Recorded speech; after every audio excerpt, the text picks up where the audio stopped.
He is getting so embarrassing, tbh. That was the text I woke up to this morning from a Canadian friend who, like me, has been living in the United States. She was talking about Prime Minister Justin Trudeau and yesterday's Time magazine bombshell report that he once wore brownface to an Arabian Nights party while a teacher at a private school in Vancouver in 2001. Since Time's story broke, other instances of Mr. Trudeau in blackface and brownface have surfaced, including a video. My friend was referring to how Mr.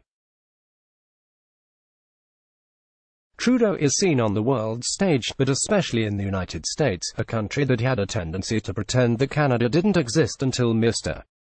Trudeau came along, and her text encapsulated a distinction I've noticed in how Americans have been receiving this story compared with Canadians. For Americans, Mr. Trudeau's downfall from liberal media darling, remember Rolling Stone's 2017 cover, "Why Can't He Be Our President?" to disgraced politician has been swift. For Canadians, it has been a long time coming. It all started back in 2015 when Mr. Trudeau won a surprising majority victory over the long-time Conservative Prime Minister Stephen Harper. He cozied up to then-President Barack Obama, and the two young, charismatic world leaders had what the press affectionately called a bromance, but south of the border excitement over Mr. Trudeau didn't really reach its zenith until November 2016. Before that, the Prime Minister, with his self-described feminism and his openness to Syrian refugees, had cast himself as Canada's answer to the charismatic and cosmopolitan liberalism of the Obama years. Now, however, for American liberals, he was no longer cute kid brother but foil. Mr. Trudeau offered the perfect juxtaposition to the crassness of Donald Trump. Every detail, from his luxurious hair to his stylish socks, seemingly served to emphasize the differences. It was in this spirit that Rolling Stone put Mr. Trudeau in its cover, and Vogue did a sultry photo shoot with him and his wife, Sophie Gregoire Trudeau. Talk of Canadian exceptionalism made the rounds, the idea that while the United States was imploding, Canada was a beacon of hope in a world gone mad. It was a sentiment echoed by pundits on both sides of the border. Adam Gopnik wrote an essay in The New Yorker reminding Americans, "We could have been Canada," while Stephen Marche, writing in the Toronto-based publication The Walrus, called Canada the last country on earth to believe in multiculturalism. On the world stage, things were bright. But back home, the love affair with Mr. Trudeau, for those who ever had one, was short-lived. Characteristically for politicians, it started with a failed promise. In early 2017, the Trudeau government announced it wouldn't be pursuing electoral reform, despite making it a major part of the Liberal Party platform. The reforms were part of a broader effort to make Canada's parliamentary system proportionately representative. Then, in 2018, Mr.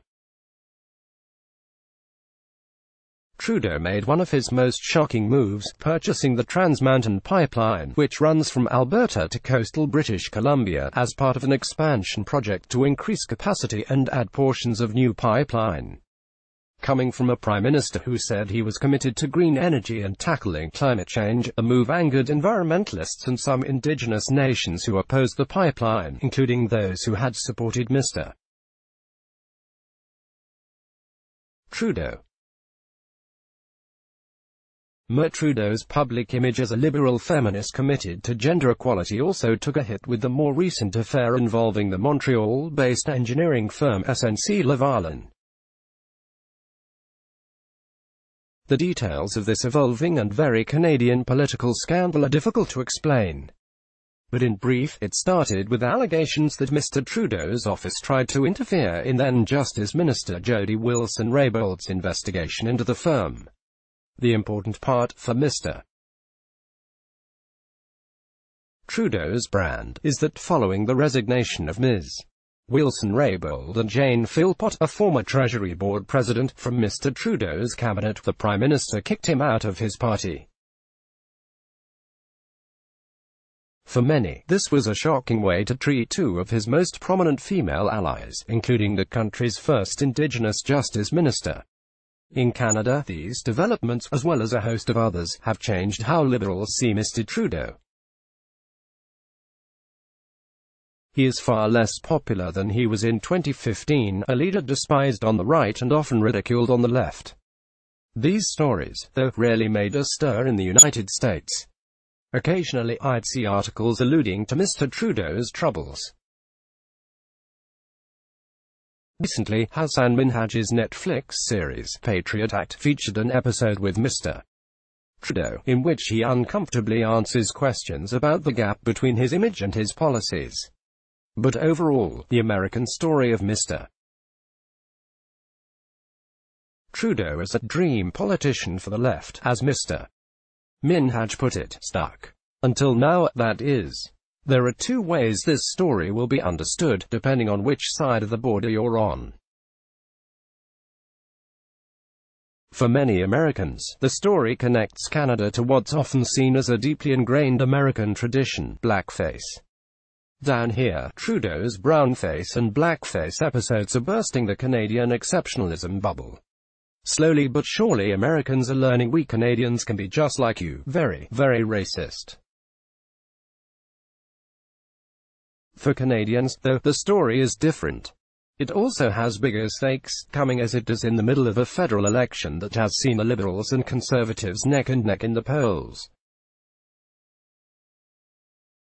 It's the latest in a series of scandals that have led many Liberals to grow disillusioned and, yes, even flat out embarrassed by Mr. Trudeau. Sorry, Americans. As Canadians living in the United States, we tried to tell you, that dude you thought was your dreamy boyfriend. He's not all he's cracked up to be. And like you were wondering, as Jagmeet Singh, leader of Canada's New Democratic Party and the first person of colour to lead a major party, put it, who is the real Mr. Trudeau? Related opinion, Drew Fagan. Justin Trudeau's gloomy re-election prospect. Sept. 11, 2019 opinion, David M. Shribman. Sanada does elections right. Sept. 16, 2019 Melissa J. Gismondi. Melissa Gismond is a journalist working on a book about the differences between Canadian and American culture and identity. The Times is committed to publishing a diversity of letters to the editor. We'd like to hear what you think about this or any of our articles.